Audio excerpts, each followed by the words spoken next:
My name is Ethan. For 10 years, I was the guy you didn't want to meet at work. Not because I was mean, but because if you were meeting me, you were probably already dead on a stainless steel table. I was a senior forensic pathologist in London. While other guys my age were out at pubs, I was busy measuring the entry angle of a bullet or explaining to detectives why a suicide was actually a very clumsy murder.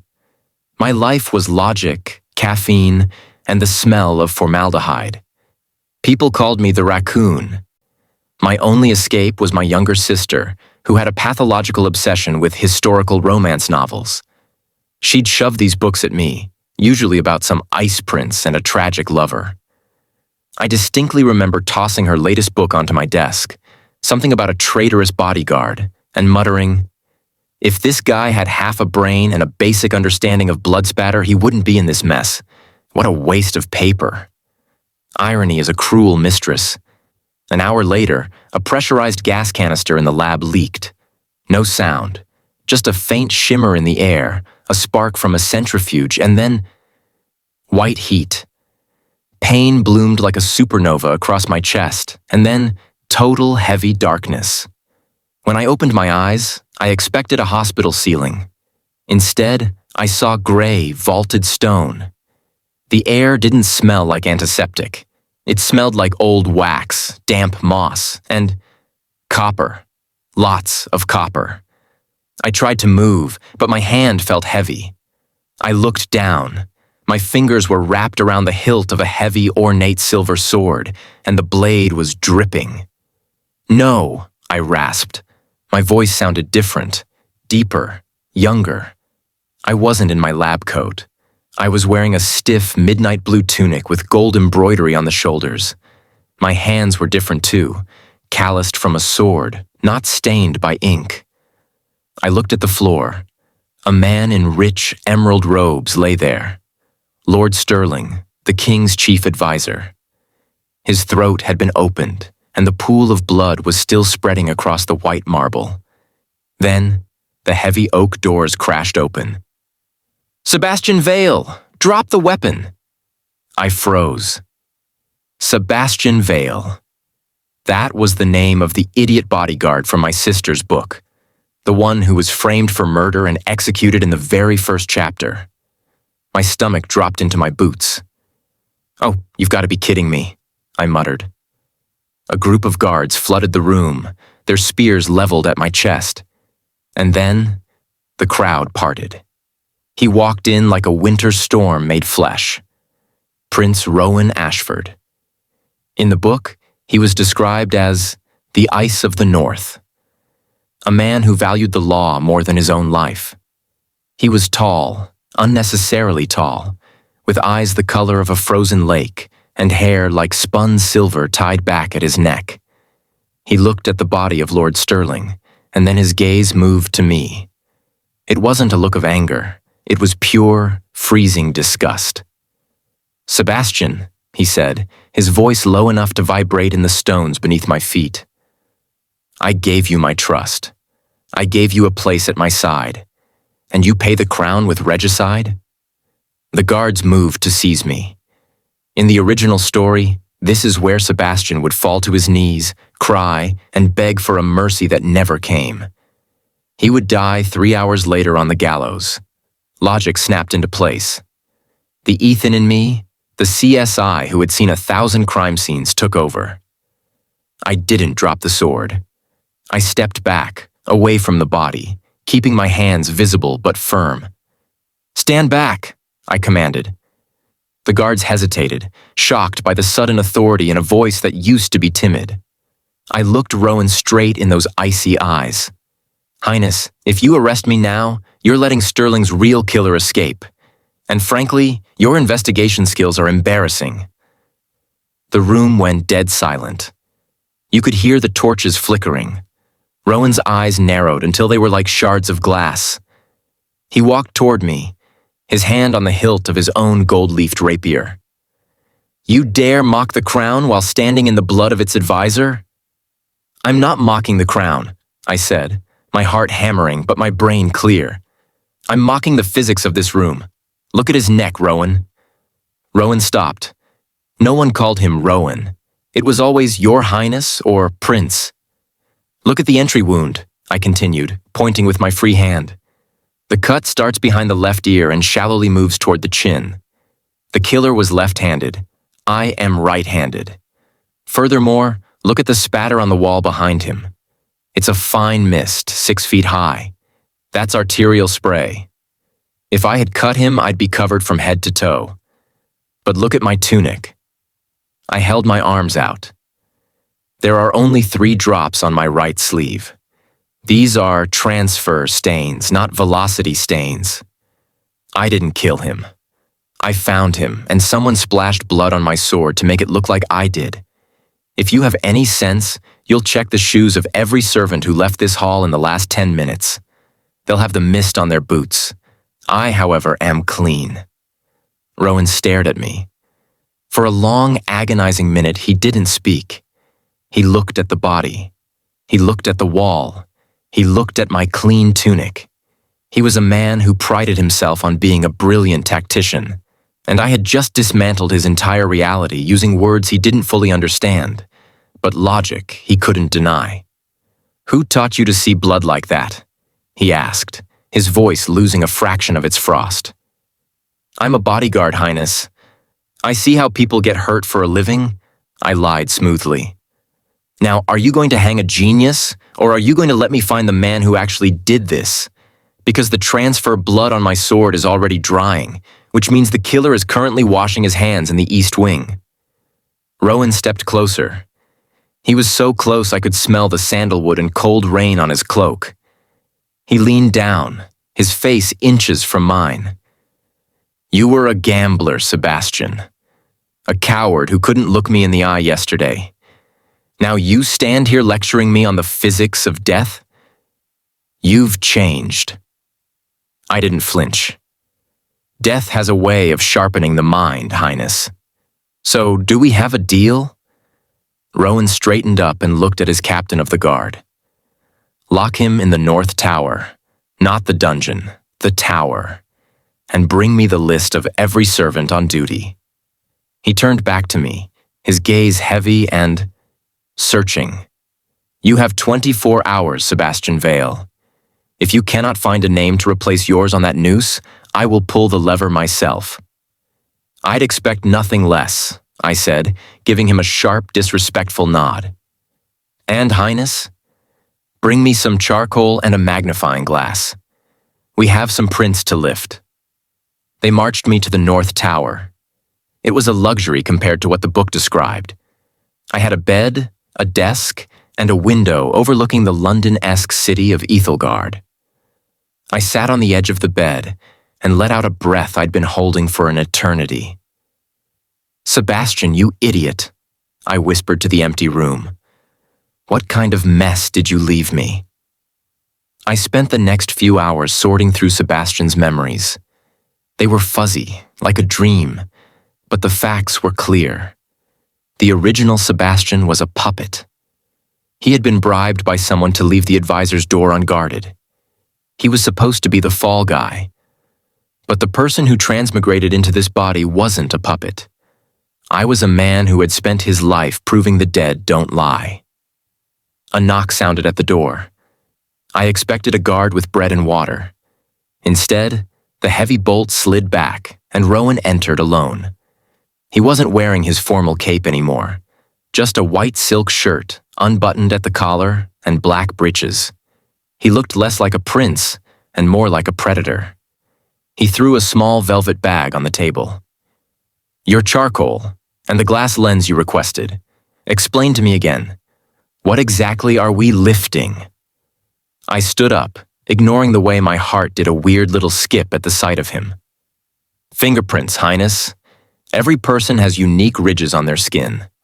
When you touch a smooth surface, like Lord Stirling's wine decanter, the oils on your skin leave a ghost of your identity behind. I'm going to make those ghosts visible." Rowan leaned against the wall, crossing his arms. The candlelight caught the sharp line of his jaw. "Unique ridges? That sounds like sorcery, Sebastian." "It's not sorcery. It's science," I said, already moving to the table. But in this century, I suppose they're the same thing. Now, if you want to be useful, tell me about Lord Sterling's assistant, the one with the shaky hands and the left-handed holster. Rowan's eyes sharpened. Lord Thomas? He has been Sterling's protege for years. He was devastated by the murder. Why him? Because, I said, crushed charcoal in hand, he was the only person who didn't look at the body when he walked in. He only looked at me. A witness looks at the victim. A killer looks at the evidence they planted. I began to demonstrate. I took a glass cup from the table and pressed my thumb against it. Then I lightly dusted the charcoal over it and blew the excess away. My thumbprint appeared in stark, black detail. Rowan walked over, his curiosity finally overriding his dignity. He grabbed my wrist, pulling my hand closer to the light to see the print. His fingers were warm, his grip firm. Incredible, he breathed. He didn't let go of my wrist. His thumb brushed against my pulse point and he paused, his eyes flicking up to mine. Your heart is racing, Sebastian. Are you afraid? I'm in a tower with a man who has the legal right to kill me in 20 hours, I said, my voice only slightly shaky. I'd be an idiot if my heart wasn't racing. Rowan smirked. It was the first time I'd seen him look human. You're no idiot. I'm beginning to think you're the most dangerous man in this palace. A gambler who suddenly knows the secrets of the skin and the soul. He finally let go of my hand, but the heat of his touch stayed. Thomas is in the library. He is preparing the funeral arrangements. If I bring you to him, can you prove it? I can, I said. But I need you to play a part. You need to be the cold prince again. Act like you're taking me to the gallows. Let him feel safe. Let him think the traitor is already caught. Rowan straightened his shoulders, the ice returning to his expression instantly. I have played that role my entire life, Sebastian. Come, let's see if your science can catch a snake. We walked through the palace corridors. Every guard we passed bowed, their eyes full of pity for me. They thought they were looking at a dead man walking. Rowan stayed a step behind me, his hand resting on the hilt of his sword, playing the role of the warden to perfection. We reached the library. Lord Thomas, the assistant, was there, surrounded by scrolls. He looked pale, his eyes red-rimmed from crying. Your Highness, Thomas said, bowing deeply. Has the execution been carried out? Not yet, Rowan said, his voice like a guillotine. Vale claims he has a final confession. He insists on seeing you first. Thomas looked at me, a flash of triumph hidden behind his mask of grief. A confession? Very well. Speak, Sebastian. Clear your soul before the end. I walked toward him, my boots clicking on the marble. I didn't look like a prisoner. I looked like a hunter. My soul is fine, Thomas, but I noticed something in Sterling's office. A small vial of medicine on his desk. It had a very interesting smudge on it. I pulled a piece of parchment from my tunic. It was a lift I had made earlier from a glass Lord Sterling used. I found this print on the vial. I lied. I hadn't actually found it yet, but I knew he'd break. It's a very specific pattern. A loop with a scar across the center, just like the one on your left index finger. Thomas's hand instinctively went to his pocket. He was left-handed. He had been the one to poison the wine before stabbing the body to ensure Sterling couldn't fight back. You're mad, Thomas hissed. A smudge? You expect the prince to believe a smudge over my years of loyalty? I don't expect him to believe the smudge, I said, stepping into his personal space. I expect him to believe the lie burns on your left wrist. You were so careful to wash the blood off, weren't you? But lie is a harsh chemical. It leaves a very specific rash. I grabbed Thomas's left hand and yanked back his silk sleeve. There it was. Red, irritated skin. The mark of someone who had used high-strength cleaning agent to scrub blood off their skin in a hurry. The green tea act vanished. Thomas's face distorted with rage. He pulled a hidden dagger from his belt and lunged at me. You should have died in that lab, you freak. I wasn't a fighter. I was a doctor. My reflexes were slow. But Rowan wasn't. Before the blade could reach my throat, a blur of white and steel moved between us. Rowan caught Thomas's wrist with one hand and slammed him against a bookshelf with the other. The sound of Thomas's head hitting the wood echoed through the library. The dagger clattered to the floor. Rowan didn't draw his sword. He just held Thomas there, his grip so tight I heard the man's bones groan. Rowan's face was terrifying. The Ice Prince had turned into a tyrant. You tried to kill him, Rowan whispered, his voice trembling with a rage I didn't understand. In my presence. On my floor. He's a traitor, Thomas screamed. He's a gambling addict. Why are you listening to him? Because he speaks the truth, Rowan said. He turned his head toward the guards at the door. Take him to the deepest cell and call the royal physician to examine the lie burns on his wrist. The library was cleared. Thomas was dragged away, screaming curses at me. I stood there, my legs finally starting to shake. The adrenaline was wearing off, and the reality of almost being stabbed, again, was sinking in. You're bleeding, Rowan said. I looked down. Thomas's dagger had grazed my forearm before Rowan caught him.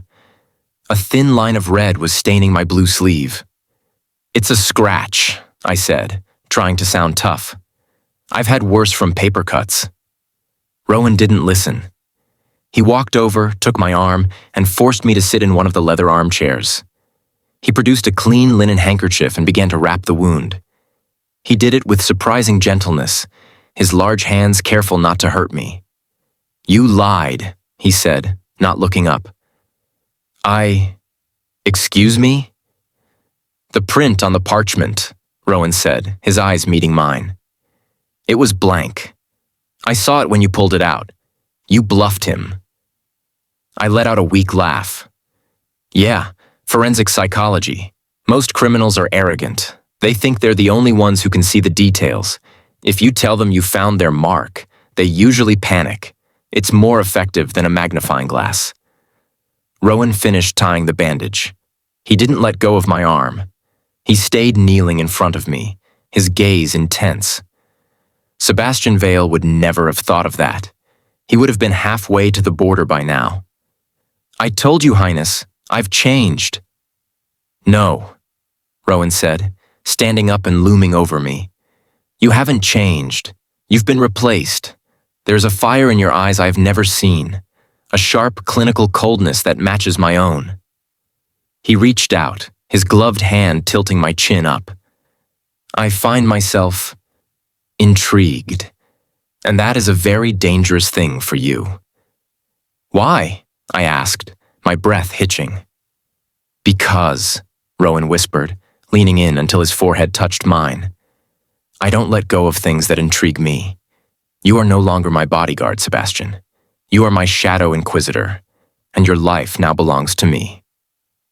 An hour later I was moved, not to the barracks and not to the tower. I was given a suite of rooms in the royal wing, directly across from the prince's own chambers. A maid brought me a tray of real food, roast beef, fresh bread, and a pot of what smelled like high-end coffee. The prince ordered this specifically for you, Master Vale, she said, bowing low. He said you were to eat every bite. He's coming back in an hour to check. I sat at the window, sipping the coffee. It was better than the stuff I had in modern London. I looked out at the city of Ethelgard. I had survived the first chapter. I had subverted the script. But as I looked at the prince's shadow mark on my new uniform, I realized I had traded one noose for another. Rowan Ashford wasn't just a character in a book anymore. He was a real, breathing, obsessive man who was currently watching me from the courtyard below. I saw him standing near the fountain, his silver hair glowing in the moonlight. He was looking up at my window. When our eyes met, he didn't turn away. He raised his wine glass in a silent toast. A shiver ran down my spine. This wasn't just a mystery story anymore. This was a trap, and I had walked right into the center of it. "Well, Ethan," I whispered to my reflection, "you wanted a challenge. Looks like you got one." I lay in the massive four-poster bed, the silk sheets feeling like clouds against my skin. I was exhausted, but my mind wouldn't stop. I thought about the green tea assistant, the blood spatter, and the way Rowan's hand felt on my wrist. Tomorrow, the real work would begin. The palace was full of Sterling's friends, and none of them would be happy that a traitorous bodyguard had been promoted to the prince's right hand. Just as I was drifting off, the door to my suite creaked open. I sat up, reaching for the heavy brass candle holder. "Relax," a voice whispered from the shadows. Rowan stepped into the moonlight. He wasn't wearing his shirt anymore, just loose black trousers, his chest broad and scarred from a dozen battles. He walked to the foot of my bed and stared at me. "I couldn't sleep," he said simply. "I wanted to make sure you hadn't vanished back into whatever world you came from." He sat at the edge of the bed, his weight sinking the mattress. "Go to sleep, Sebastian. I'll be here. No one will touch you while I'm watching." I wanted to argue. I wanted to tell him it was improper, but my eyes were already closing. "Don't go anywhere," I mumbled, my voice thick with sleep. "I told you," Rowan whispered, his hand brushing a stray hair from my forehead. "You're mine now. I'm not going anywhere." Waking up in the royal wing felt like a fever dream. The sunlight in Ethelgard was too bright, the tea was too expensive, and the prince was... well, he was still there. When I opened my eyes, Rowan was gone from the foot of my bed, but a new set of clothes waited for me. Midnight black silk, trimmed with silver. No longer a servant's uniform. This was the attire of a high-ranking official. A note lay on the tray. "Your lab is prepared. Don't make me regret this. R." Short, blunt, possessive. I liked it. I spent the morning exploring my new office, the old palace apothecary. It was a mess of dried herbs, superstitious jars of leech water, and rusted saws. My modern soul shivered. "Right," I muttered, rolling up my sleeves. Step 1. Hygiene. Step 2. Science.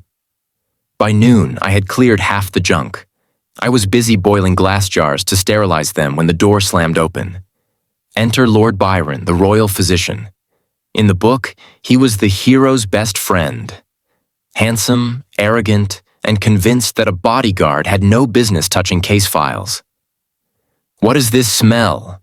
Byron demanded, covering his nose with a lace handkerchief.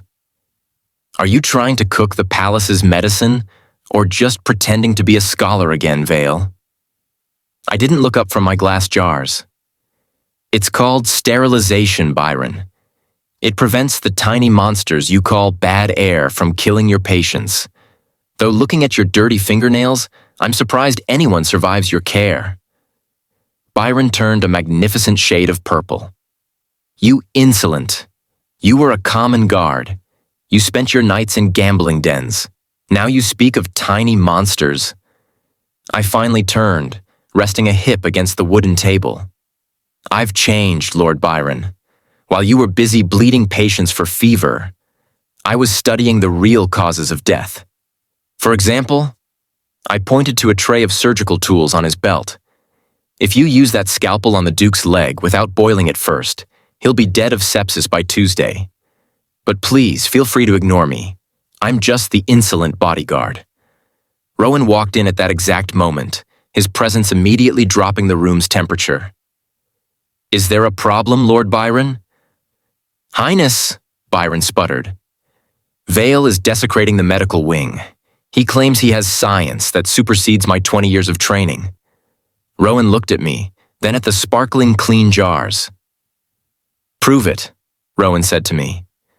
"There is a cold case from the South Docks. A nobleman's son found dead in a locked room. Byron says it was a visitation of a ghost. I say it was murder. You have 10 minutes to give me a better answer. Challenge accepted. I looked at the file they brought me. The description was classic. Blue lips, no struggle, a faint scent of almonds. In this world, they thought it was a curse.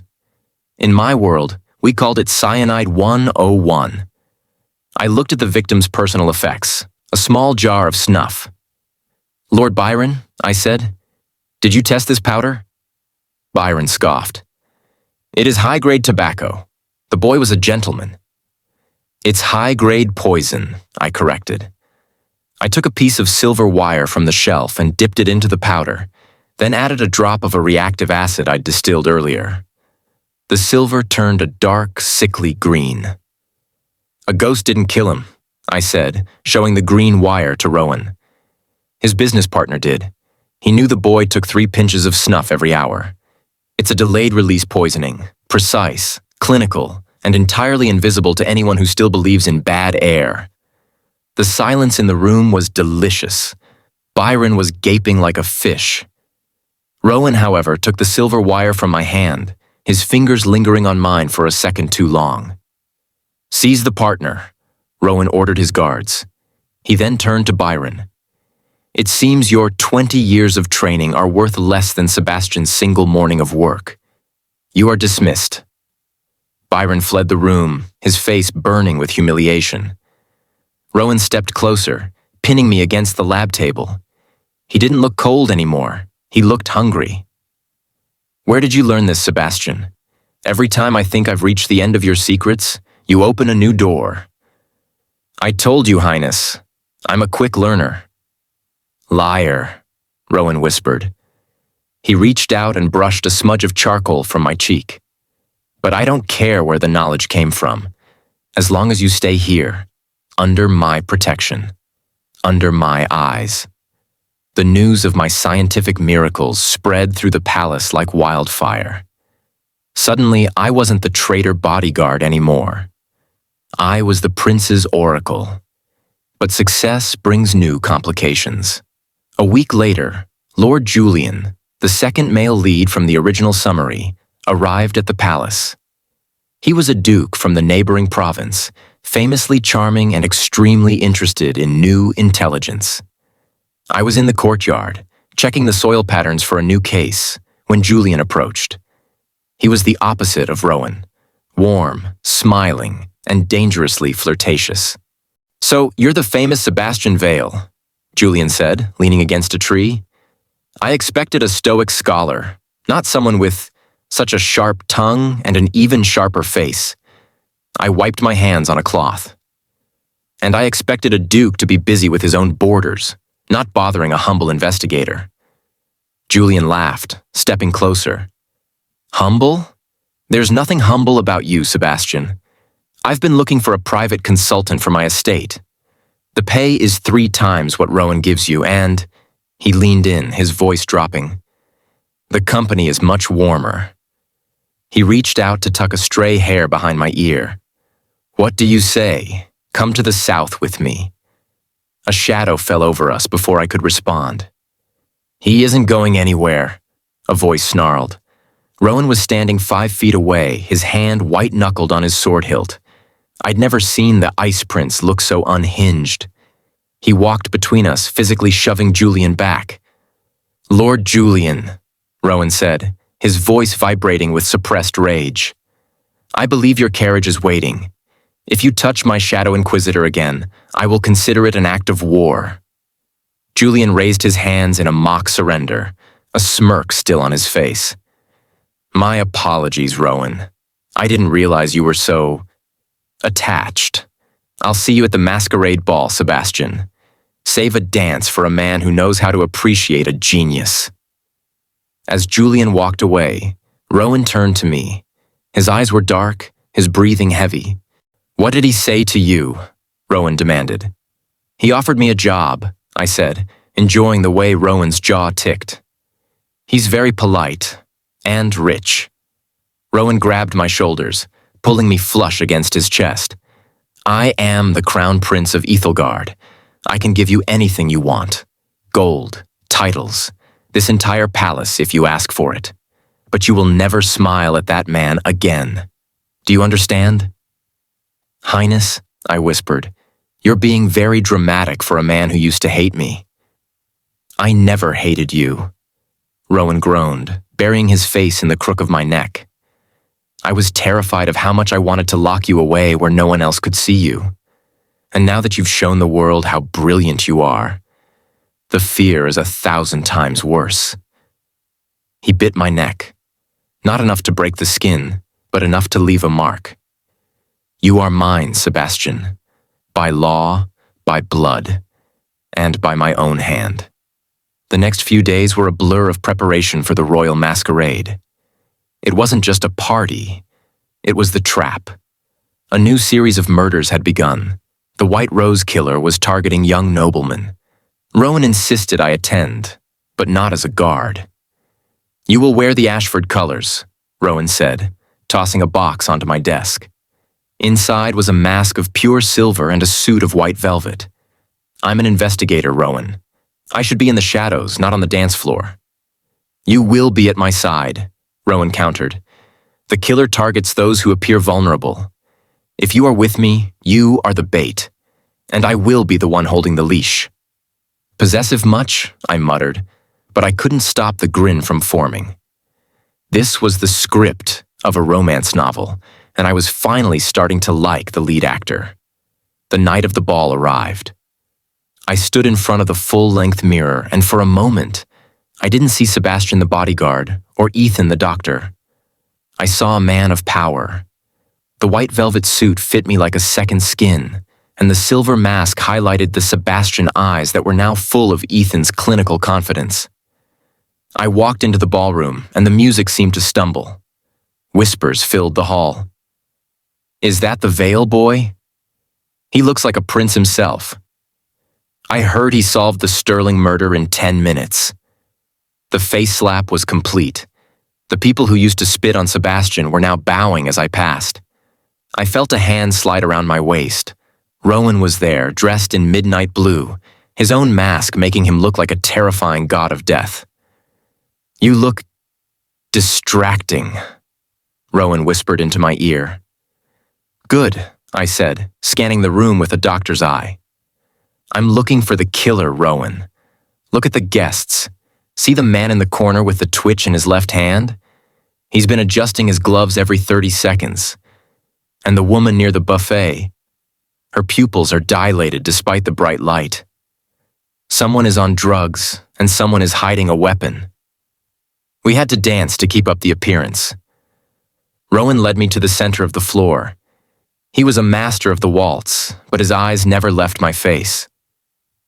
"Sebastian," he said softly as we spun, "when this case is over, I want to make a public declaration." "A declaration of what? That your inquisitor is a nerd?"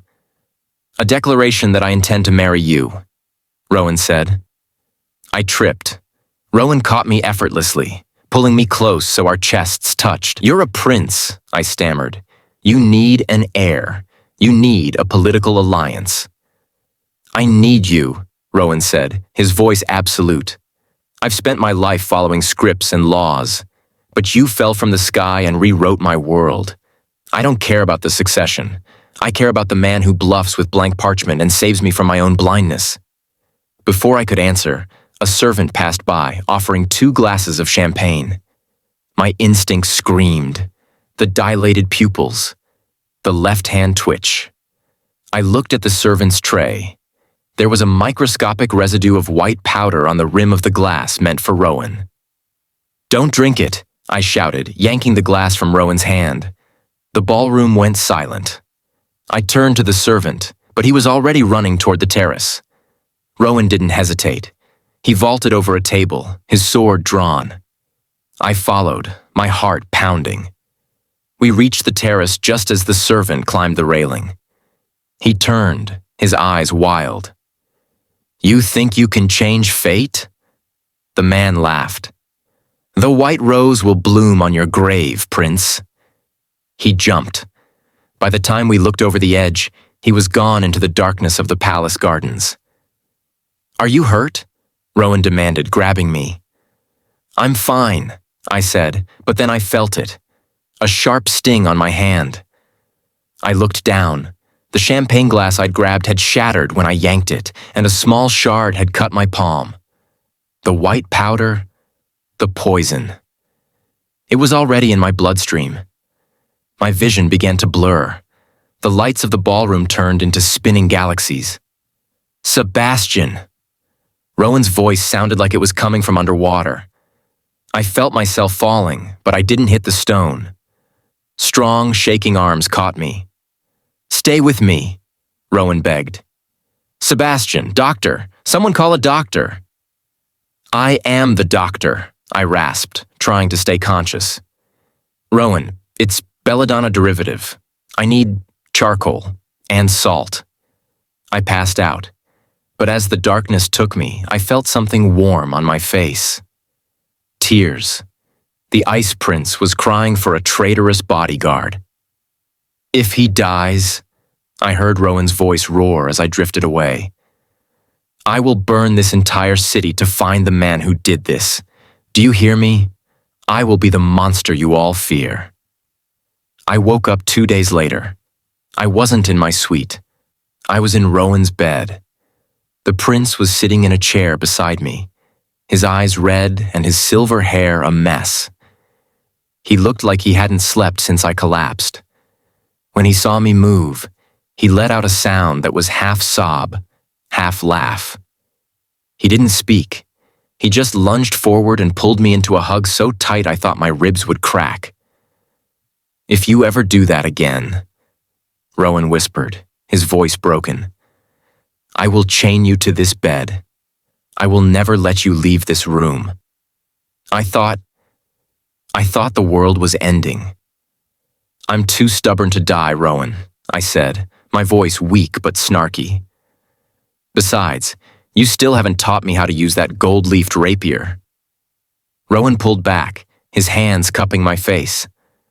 "I don't want you fighting. I want you safe. I've doubled the guards at your door. No one enters without my personal seal, not even Lord Byron. Rowan, you're being obsessive." "I'm being a man who almost lost his soul," he countered. He leaned in and kissed my forehead, then my nose, then my lips. It was a soft, desperate kiss. "Stay," he whispered, "just for today.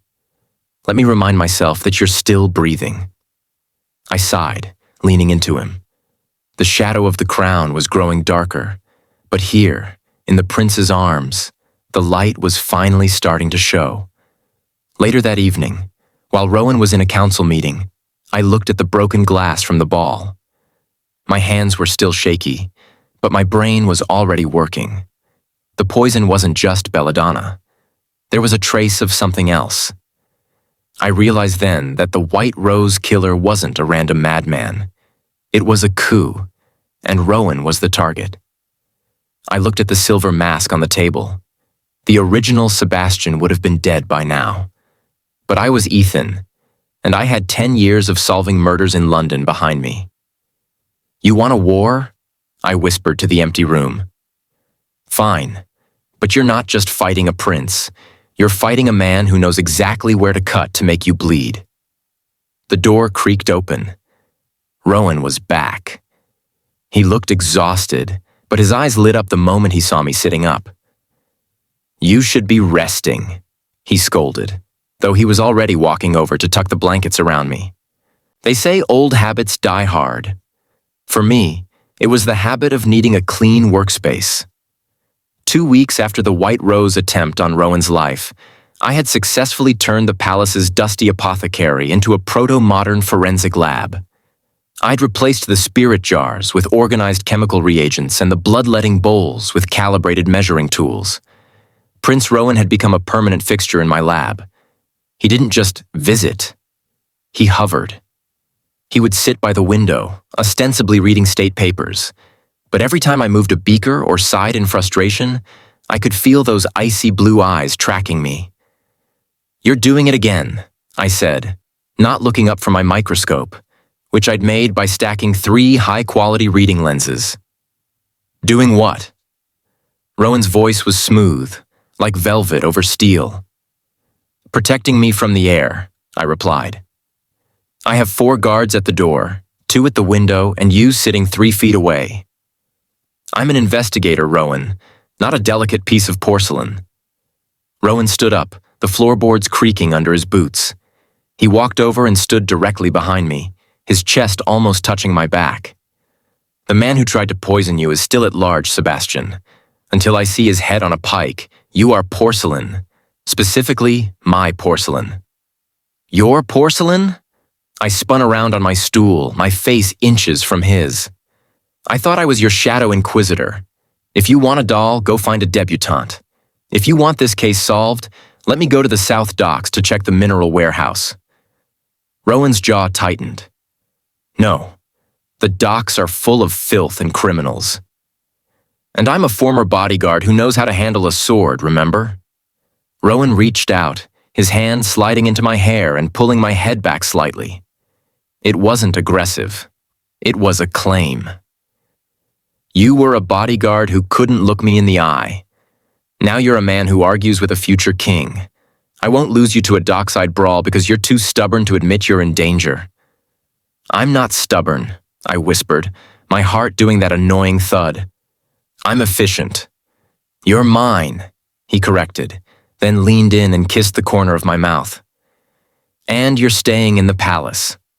My house arrest was interrupted the next day by the arrival of Lord Julian, the Duke of the South.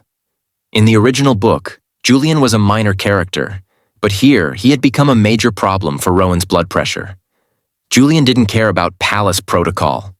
He walked into my lab without an escort, carrying a bouquet of rare blue lilies. For the man who sees through ghosts, Julian said, his smile bright enough to be annoying. Lily pollen is highly allergenic, Julian, I said, though I took the flowers anyway to be polite. But they are beautiful, thank you. Julian leaned over my desk, looking at my notes. Rowan tells me you've identified the poison as a mineral from the northern mines. My mines. I've brought the registry of every man who worked there in the last 6 months. He didn't move away. Instead, he placed his hand over mine on the desk. You know, Sebastian, the South is much more appreciative of men with your specific gifts. The door didn't just open, it slammed. Rowan stood there, his silver hair practically glowing with fury. He didn't even acknowledge the Duke. He walked straight to the desk, grabbed the lilies, and threw them out the open window. The pollen, Rowan said coldly, is bad for the Inquisitor's health. Julian laughed, entirely unfazed. Still as possessive as a dragon, I see, Rowan. Leave, Rowan commanded. I was just showing him the registries. I can read, Rowan snapped. Give them to me and get out of this wing, now. When Julian finally left, throwing a wink my way that made me want to laugh, Rowan turned on me. He was breathing like he'd just run a mile. He touched your hand, Rowan whispered. It was a gesture of professional courtesy, Rowan. Relax. Professional? Rowan lunged forward, pinning me against the desk. Beakers rattled behind me. I see the way he looks at you, like you're a treasure he can steal. I should have executed him the moment he stepped onto my borders. You're being a child, I said, even as my hands went to his shoulders. I'm being a man who knows his own heart, Rowan roared. He buried his face in my shoulder, his grip so tight it almost hurt. Everyone wants a piece of you now, the court, the Duke, the scholars. But I was the one who saw you first. Even when I thought I hated you, I was the one watching you. He pulled back, his eyes searching mine. Tell me you don't want him. Tell me you only want to be in my shadow. The Ethan in me, the cynical doctor, wanted to make a joke, but looking at Rowan's raw, vulnerable expression, I couldn't. He's a duke, Rowan, I said softly. But he isn't the one who sat at the foot of my bed for 2 nights while I was dying. He's not the one I'm thinking about when I'm analyzing mineral samples at 3 a.m. Rowan's expression softened into something almost worshipful. He leaned in, his lips hovering over mine. Say it. I'm your inquisitor, Rowan. No one else's. He kissed me then. It wasn't the desperate, scared kiss from the ball. It was slow, deep, and tasted like the dark chocolate he'd brought me earlier. It was the kind of kiss that made the original script of the book feel like a distant, irrelevant memory.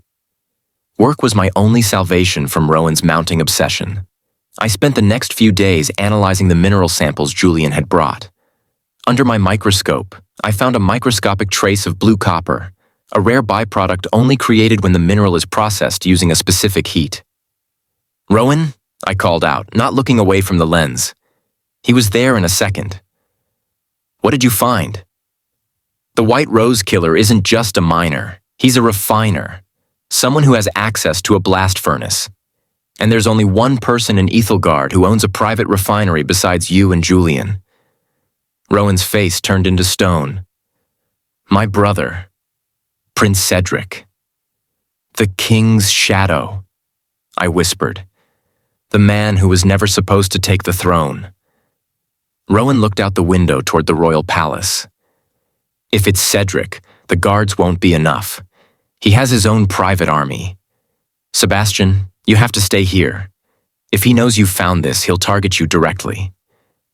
But I was already part of the target. That evening, while Rowan was meeting with the king, a message was delivered to my lab.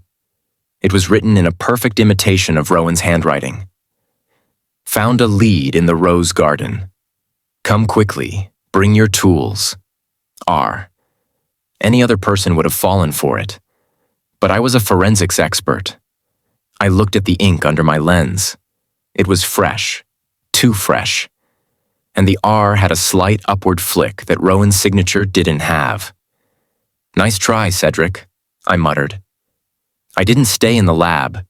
I grabbed a small vial of concentrated ammonia, my version of pepper spray, and a hidden dagger. I wanted to see who was waiting for me.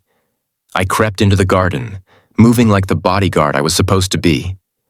In the center of the hedge maze, I saw a figure in a white cloak, the mark of the white rose. I was careful, but they were better. As I prepared to throw the ammonia, a heavy cloth was thrown over my head from behind. It smelled of ether, a primitive but effective anesthetic. "The prince's little pet is smarter than he looks," a voice hissed in my ear. I struggled, trying to reach for my dagger, but the world was already turning into a blur of gray and black. "Don't kill him yet," the voice said. "Cedric wants to watch the prince crawl before we end the Inquisitor."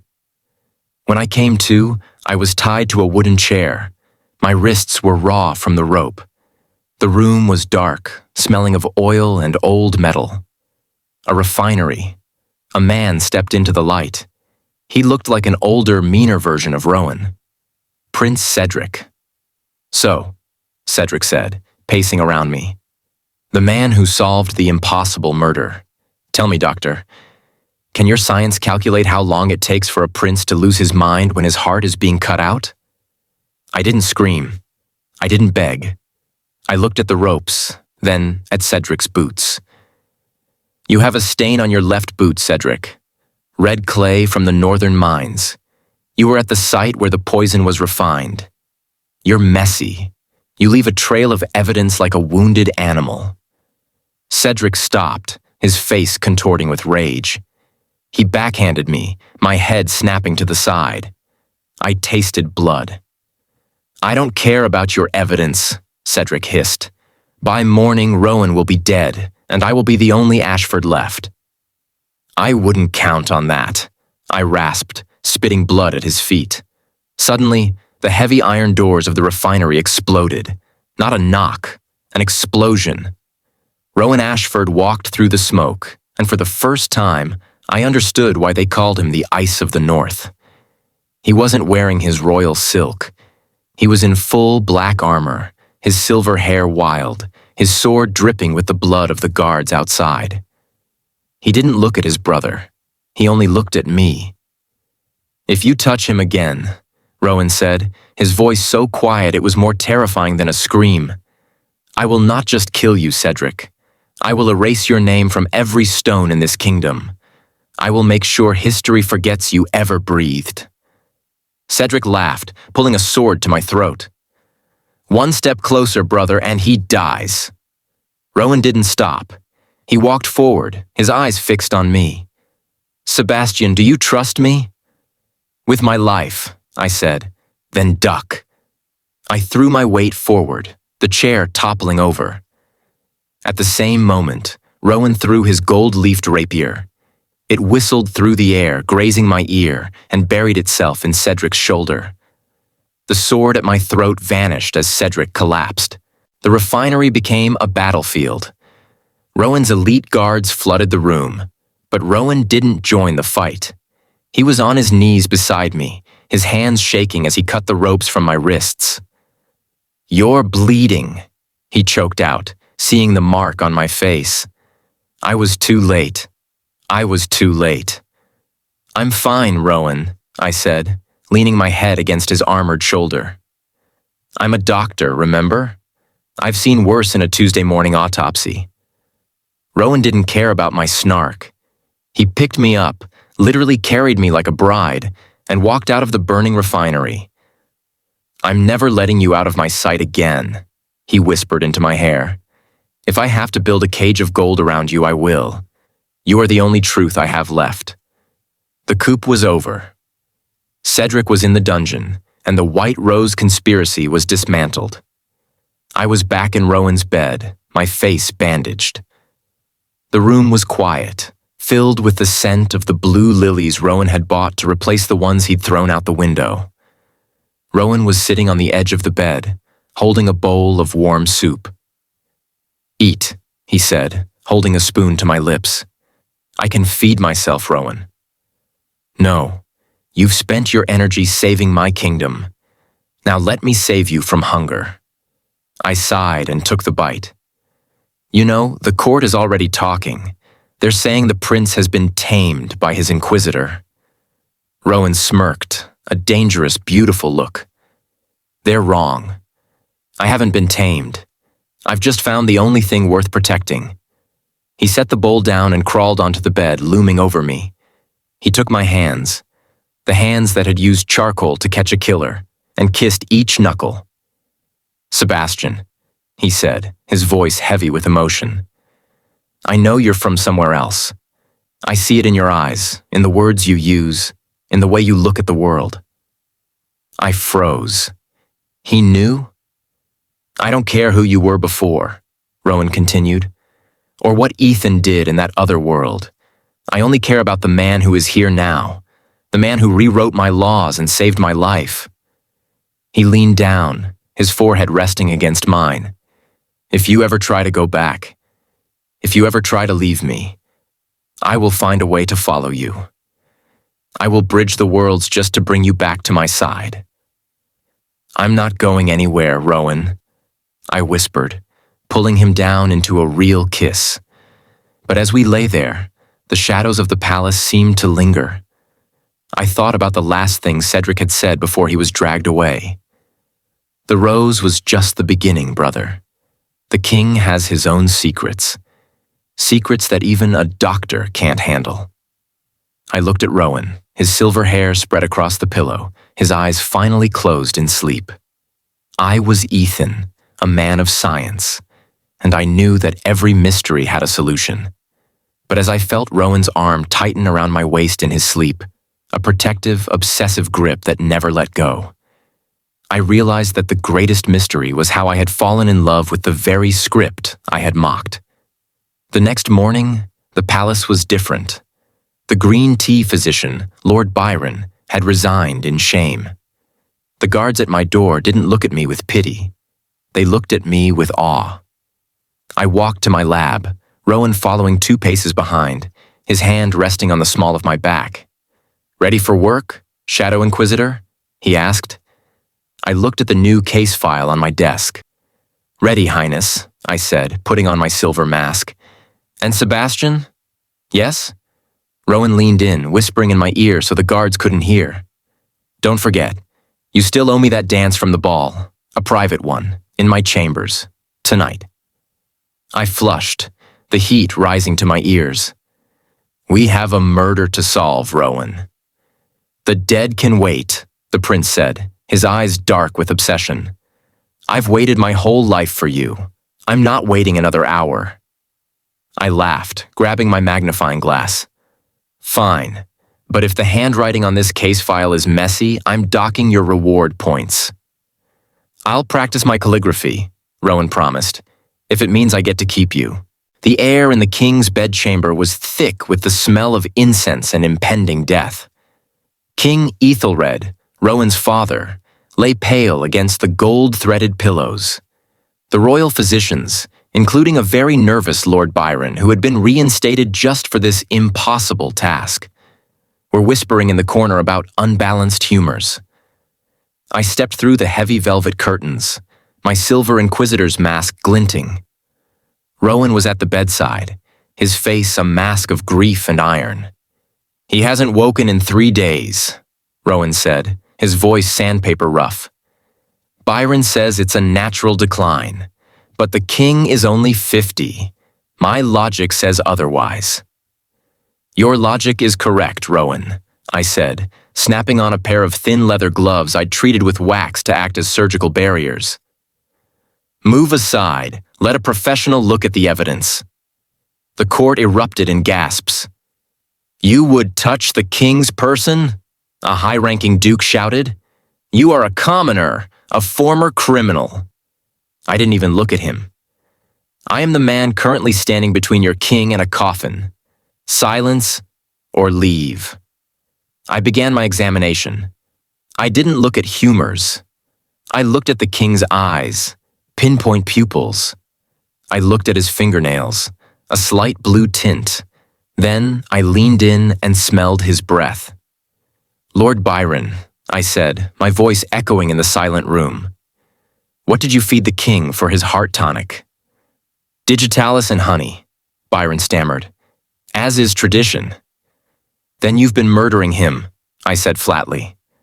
I picked up the tonic bottle and poured a drop into a clear vial of my own chemical reagent. The liquid turned a violent, bruised purple. "This isn't just digitalis. It's been concentrated with lead acetate, a slow-acting heavy metal poison that mimics old age." I turned to the Duke who had shouted earlier, Duke Halloway, the head of the King's Council. "And you, Duke Halloway, have a very interesting habit. You've been bringing the king his nightly tea for months. Yet I noticed that the sleeve of your robe is stained with the same bruised purple color." Halloway turned white. That's ink." "Is it?" I walked toward him, my presence so clinical and cold that the guards instinctively backed away. "Let's test it. If it's ink, it will wash away with water. If it's lead acetate reacting with my reagent, it will burn." I grabbed the Duke's arm. He tried to pull away, but a heavy hand landed on his shoulder. Rowan was there, his eyes glowing with a lethal light. "Hold still, Duke," Rowan whispered. "Let the Inquisitor finish his work." I applied a drop of the reagent to the Duke's sleeve. The fabric sizzled and turned black. "The king isn't dying of old age," I announced to the room. "He's being executed by his own council." Halloway was dragged out, screaming that Cedric had promised him the throne. Rowan turned to the royal physicians. "From this day forward, no medicine enters the king's body without Sebastian Vale's seal. If the king dies, you all follow him. Do I make myself clear?" They scrambled out like frightened rabbits. 3 days later, the king woke up. The lead had been flushed from his system using a modern detox recipe I'd improvised. The kingdom was safe. The original script of the book, where the king dies and Rowan is forced into a brutal civil war, was deleted. I was in my lab, packing my things. I had saved enough rewards and gold from Rowan to live comfortably in a small cottage by the sea. I was ready to leave the drama behind. The door to the lab didn't just open, it was kicked. Rowan stood there, his hair disheveled, his eyes wild. He saw the packed crates and the empty shelves. "What is this?" he asked, his voice trembling with a rage he couldn't hide. "My contract is fulfilled, Rowan," I said, keeping my voice neutral. "The king is alive. The traitors are caught. You don't need a Shadow Inquisitor anymore." Rowan moved so fast I didn't see him. In a second, he had me pinned against the stone wall of the lab. Beakers shattered on the floor, but he didn't care. "You're leaving?" he hissed, his face inches from mine. "After you made me love you? After you rewrote my entire life? You think you can just go?" "I'm a doctor, Rowan. I belong in a quiet place, not a palace of mirrors and knives." "You belong to me," Rowan roared. He grabbed my wrists and held them above my head against the cold stone. "I gave you my bed, my trust, and my heart. I let you see the man behind the crown. And you want to go to a cottage by the sea?" "It's my choice, Rowan." "No," Rowan whispered, his forehead dropping against mine. "I won't let you. I will burn that cottage. I will blockade the sea. I will declare a national emergency just to keep your carriage from leaving the gates." He looked up, and I was shocked to see his eyes were wet. The Ice Prince was completely broken. "Ethan, Sebastian, whatever your name is, I can't go back to being the man I was before you. The silence of this palace will kill me. Please." My heart, the cynical, modern heart I thought was bulletproof, finally cracked. "You're a tyrant," I whispered, reaching up to touch his silver hair. "Only for you," Rowan groaned, catching my lips in a kiss that tasted like a final, desperate surrender. I felt his heart hammering against mine, a wild, frantic rhythm that matched my own. In that moment, I realized that I didn't want the sea. I didn't want the quiet. I wanted the man who was currently holding me like I was his only anchor in a storm. A month later, the great hall of Ethelgard was packed with every noble in the kingdom. The king sat on his throne, looking healthy and sharp. Rowan stood at the center, but he wasn't alone. I was standing beside him, wearing a suit of midnight blue and gold, the Ashford consort colors. The king rose. "For services to the crown that defy logic and save lives, I appoint Sebastian Vale as the Grand Inquisitor and Lord Protector of the Ashford line." Rowan stepped forward, taking my hand in front of everyone. He didn't just hold it, he interlaced our fingers, showing the court that we were equals. "And," Rowan added, his voice projecting to the rafters, "he is my betrothed. Any insult to him is an insult to the future king. Any gaze that lingers too long on him will be answered by my sword." I heard Lord Julian in the front row let out a soft laugh. I caught his eye and gave him a wink. Rowan's grip on my hand tightened instantly. He leaned into my ear. "Stop flirting with the Duke of the South, Sebastian. I'm currently trying to be a dignified prince." "I wasn't flirting," I whispered back, enjoying the way his jaw ticked. "I was just saying goodbye to my backup plan." "You don't have a backup plan," Rowan growled, pulling me closer so our shoulders brushed. "You only have me. Forever." 1 year later, the city of Ethelgard was at peace. A new medical school had been built next to the palace, where I taught natural logic, forensics, to a new generation of students. I was sitting in the royal garden, a stack of case files on my lap. The sun was setting over the river, and the air smelled of jasmine and expensive cologne. A pair of strong arms wrapped around my waist from behind. "You're late for dinner," Rowan murmured, his lips pressing against the mark he'd left on my neck months ago. "There's a mysterious death in the textile district, Rowan. The body was found in a vat of indigo dye. It's fascinating." Rowan sighed, taking the file from my hand and tossing it into the grass. "The body isn't going anywhere, Sebastian, but I am. And I require your immediate attention." He picked me up and sat me on the edge of the stone fountain. He looked at me with that same obsessive, protective gaze that had once terrified me. Now, it just felt like home. "Do you ever regret it?" Rowan asked softly. "Dropping into this script?" I looked at the silver ring on my finger. then at the man who had bridged the gap between my logic and my heart. "I used to think this book was a waste of ink," I said, pulling him into a kiss. "But I think I like this ending much better." Rowan smiled, a real bright smile that could melt the North. "It's not an ending, Sebastian. It's just the first case, and we have an eternity to solve it." He leaned in, his silver hair brushing my cheeks, and the world of London, the gas leak, and the old Ethan felt like a shadow of a past life. Here, in the arms of my prince, the science was simple. I was loved. And for the first time in 2 lives, that was the only evidence I needed.